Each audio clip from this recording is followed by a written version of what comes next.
According to the Bank of Ghana's latest economic data, the country's total public debt as at November 2019 stood at 214.9 billion Ghana cedis. The debt has risen from 122.3 billion Ghana cedis in 2017 to its current level, where institutions such as the World Bank have warned that the country risks exceeding the threshold of debt sustainability. Dr. Suna Mama, who is the country resident representative of the International Monetary Fund, speaking at a forum organized by Graphic Business and Stanbic Bank in Accra, cautioned Ghana over the high cost associated with its debt. I would like to point to the fact that we don't only measure things with respect to GDP. An important metric that we look at, and for the case of Ghana, is probably a metric that is of concern, is debt service to revenue. We use debt service to revenue as a proxy of how sustainable the debt of Ghana is.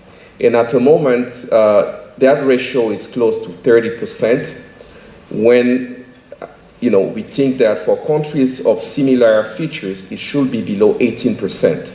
Right? This is twice as much as what it should be. So of course we are concerned about the borrowing of this country. We are concerned about the borrowing, and if you look at our most recent report, we've explained extensively that, first, Ghana was classified as high risk of debt distress in 2015, and it has remained in this classification or category for the last few years. That has not changed. If something, it has worsened somewhat because of the additional borrowing that was added, but also due to the fact that revenue have not moved as much as it should have.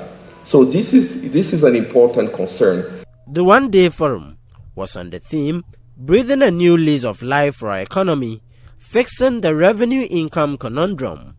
Abeku Jan Kwansan, a partner at PwC, said, without transparency in the utilization of tax revenue, calls for voluntary tax compliance will not yield the right results. You are using the revenue or their taxes wisely, they would not contribute. For the big brands, you're always thinking about how would the market respond to the fact that brand A is not tax compliant.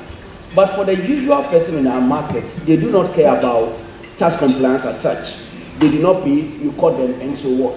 So if people are not assured that their taxes are going to be put to good use, they would give reasons why they should not pay. So for example that he gave, if he sees about 20 convoys and his salary is not subject to withholding tax, and we want to take a risk and say that every employee, your employer will pay you, and then you go to the revenue to go and pay your taxes, then we will see whether or not those of us in the formal sector can actually do worse than those in the informal sector.